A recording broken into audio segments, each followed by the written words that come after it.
Okay, thank you.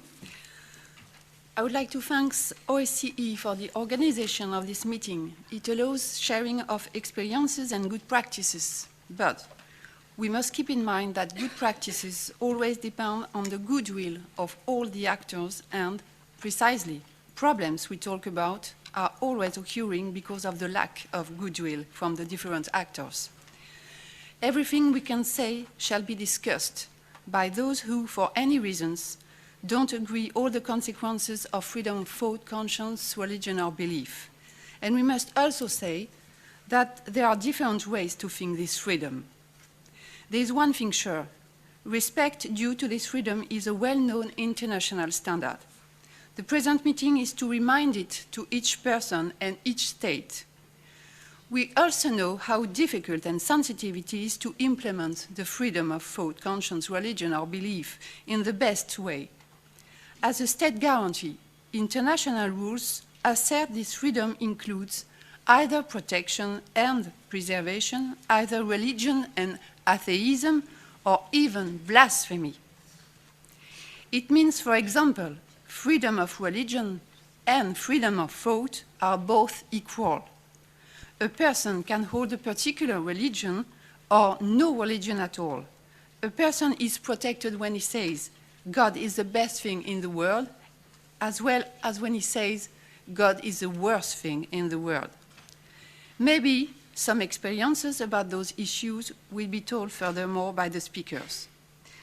For the moment, I'd wish to wonder about the fundamental aim of the freedom of thought, conscience, religion, or belief.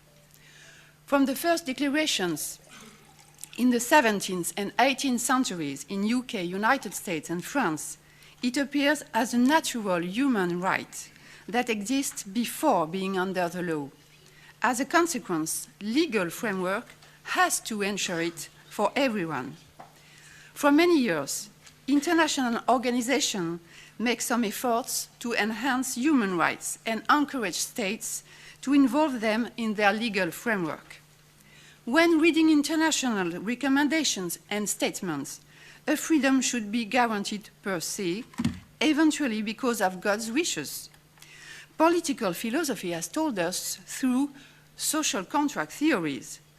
Understanding these theories, it looks like every individual were a natural right holder before its recognition by state law, so that natural rights or freedom are also obligations for political authorities, for states. But I am not sure they are. It seems to me that the link between a natural human right and the obligation of legal guarantee is not so obvious as it can appear. Certainly, there is a third implied element that links one to the other.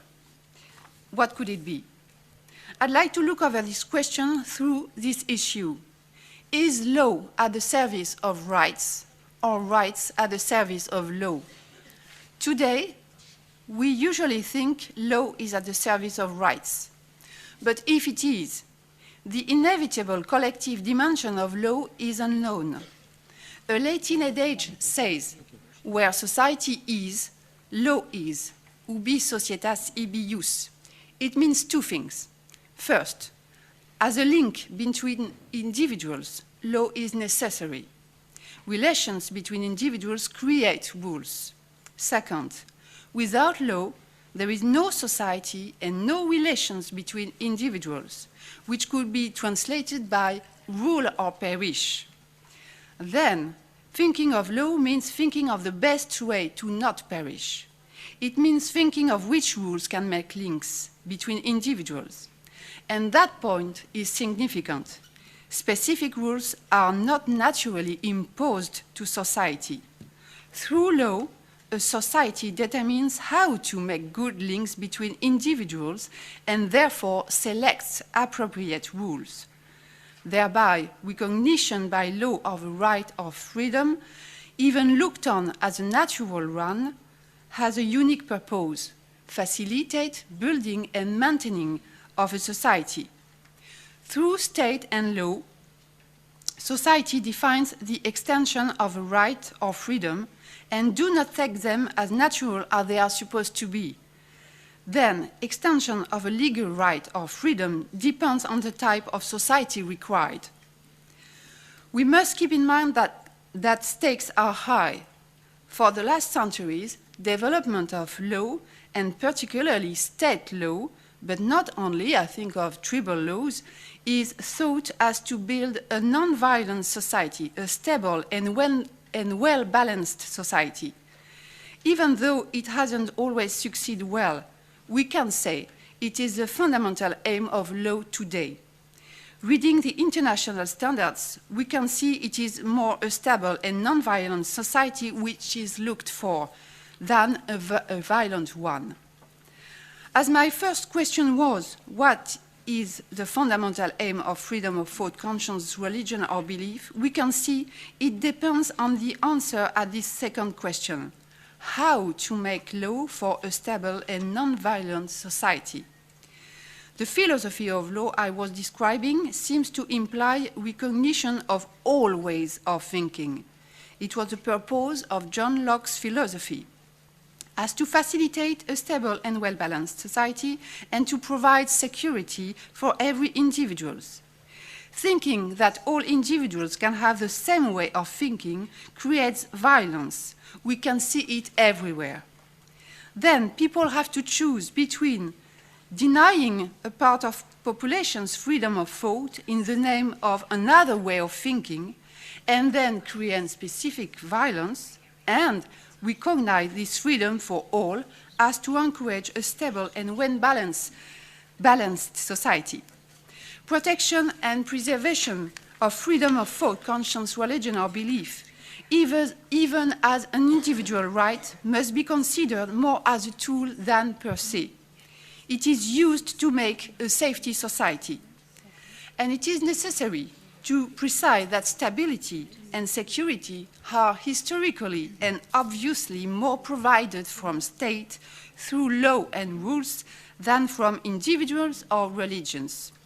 It is also necessary to precise that the acceptability of the legal framework of freedom of thought, conscience, religion, and belief must be considered with regard to a fair aim.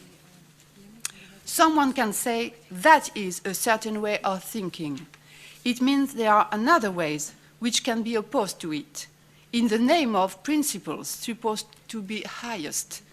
Conflicts about the way of thinking are definitely inevitable.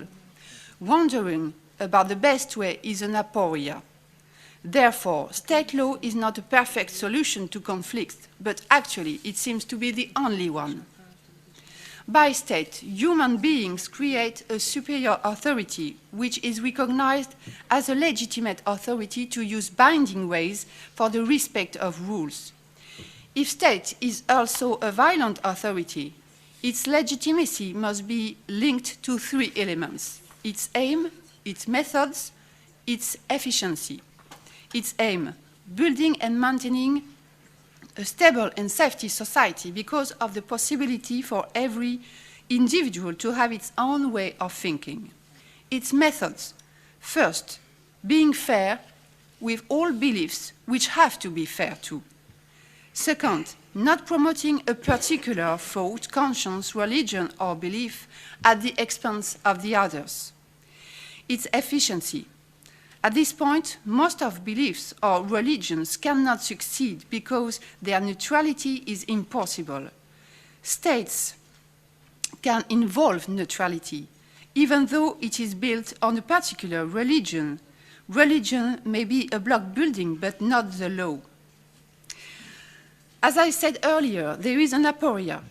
If a way of thinking or worship seems to prescribe something which is unfair or incite to violence, state can use some of violence to avoid or punish illegal practices. But we must consider it's not a battle of violence nor a battle of thought or religions. According to international standards, using binding ways is not for the preservation of some individuals or some ways of thinking, but for the preservation of all individuals and all ways of fair thinking.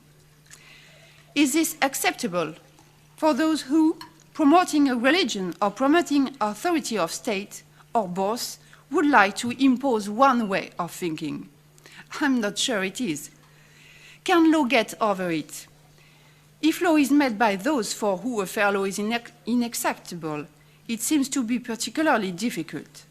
Law is either a tool for liberty and for violence. In both cases, it is the best one. Most of us declare preference for fair law. At this point, maybe we use the same words. But same words can involve different ideas, different ideologies. So we must work on the ideas and not on the words. Thank you.